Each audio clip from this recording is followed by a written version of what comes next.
ki khubor ki babnia Umentri dangba ka Meghalaya ubadeiru unong yalam kaseng NPP u Conrad ke sangma ula kenno abakinong ket kam kaseng NPP kila sha thombor hapreng gajingalap election min haka khatpra tarik mata ubnai u Conrad ula Iakynduh ya u Chief Electoral Officer CEO ka Manipur ban ujor halor gajing sha thombor ki kirtong ka NPP la ban batai ba min haka sngi thoding kinong ket kam kaseng NPP kila sha thombor ha Manipur haka constituency u Andro ka ba penlong ya ukpa jong u ban sau u Conrad ula ong bakane kamde ka sien ka baningkong bakinong ket kam ke NPP kila sha thombor bat ong bakila yai ujor ya kanesha ka election commission bat la Iakynduh ru ya u CEO bat yaki nong tre ka ECI bat kintu yaki ban lait na kum kini ki jingjia bat ban penbiang yaki bor ya da haswa kane ke NPP kala kenno baki kirtong jongka na ki constituency ba pher ki ju sha thombor ha ki seng le no ha Manipur.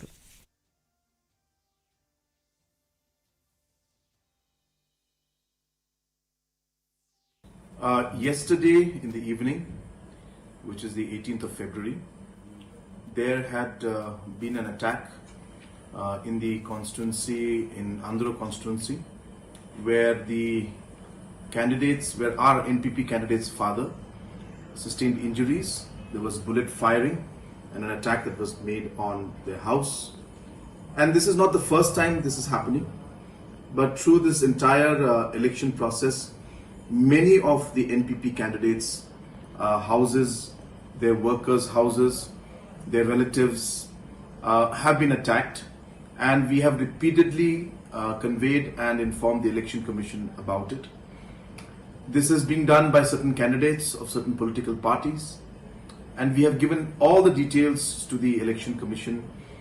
We met the CEO and the other officials of the Election Commission,